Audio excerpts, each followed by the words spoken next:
من سنتين قناة الكاف شوب اللي أنت بتتفرج عليها دلوقتي كانت مجرد حلم، مجرد فكرة أنا هابقى أقدم فيها content يقدر يفيد الناس ويساعدهم ويبسط لهم الجرافيك ويعرفهم إن الموضوع ده أبسط مما تتخيل.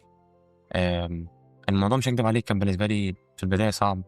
ما كنتش عارف أبدأ منين، معدات وتصوير والمونتاج والكلام ده كله مش عارف يتعمل إزاي، لكن كان أسلم حل وكان أحلى حل أنا عملته إنك تورط نفسك، إن تحط نفسك في وسط الموضوع.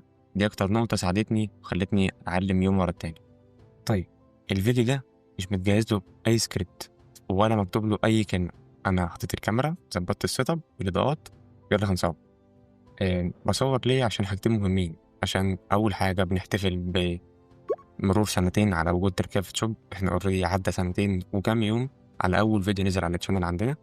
وتاني حاجة إن احنا الحمد لله بفضل دعمكم بفضل تشجيعكم المستمر احنا عدينا 2500 سبسكرايب. أرقام لو كان جه حد قالها لي من كام سنة عمري ما كنت أصدق. سيبك ان انا مش عارف ابص في الكاميرا، بس يعني زق الدنيا معايا الموضوع بالنسبه لي من كتر الفرحه من كتر الحماسه فيه مش عارف يعني اصور بجد. بس فكره ان انت من كام سنه لما كنت بتتكلم او بتيجي تفكر في حاجه زي دي، اول 1000 على اليوتيوب عامه بتبقى اصعب 1000 انت بتجيبها عامه. بس الفكره كلها من بدايتها ان انت كنت بتفكر يعني يا تظبط يا لا، لكن الحمد لله ظبطت والحمد لله مشيت وفكرة عجبتكم وجابت نتائج كويسة جدا. فأنا حقيقي بشكركم، شكرا لوجودكم، ووعدكم وعد بجد وعد إن الفترة اللي جاية بإذن ربنا هيكون في تطور للمستوى بشكل كبير جدا، وتشوفوا حاجات مشفتهاش في أي حتة تانية. بص يا صديقي، من هنا ومن مكان ومن مصنع التركات، المكان اللي بننتج فيه الفيديوهات واللايفات، وبإذن ربنا يكون فيه مفاجآت كتيرة جاية قريب ننتج منه كل حاجة انت بتشوفها قدامك. بحب أشكرك، وأنا ممتن جدا جدا جدا لكل الدعم وكل التشجيع.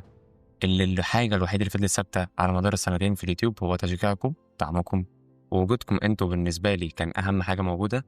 أي نعم المستوى ساعات بيعلى وبينزل، المونتاج ساعات برضه بيتطور ساعات لأ، المحتوى ساعات بنعمل كونتنت ساعات بنغيب شوية، بس الحاجة الوحيدة اللي كانت ثابتة واللي كنت واثق منها إنها تفضل مكملة هو دعمكم وتشجيعكم اللي عمره ما قل بالنسبة لي خالص. فأنا مش عارف أنا أشكركم إزاي.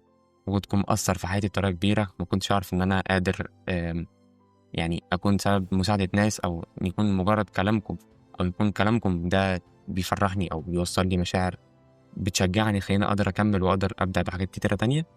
فمن هنا تاني أنا بوجه لك الشكر كل الامتنان والدعم على مدار سنتين. بإذن ربنا السنوات اللي جاية يكون في تطور أكتر وأكتر، نكون اتعلمنا حاجات أكتر ونكون بنكبر سوا ومكملين مع بعض. أشوفك في أي فيديو جديد، مع السلامة.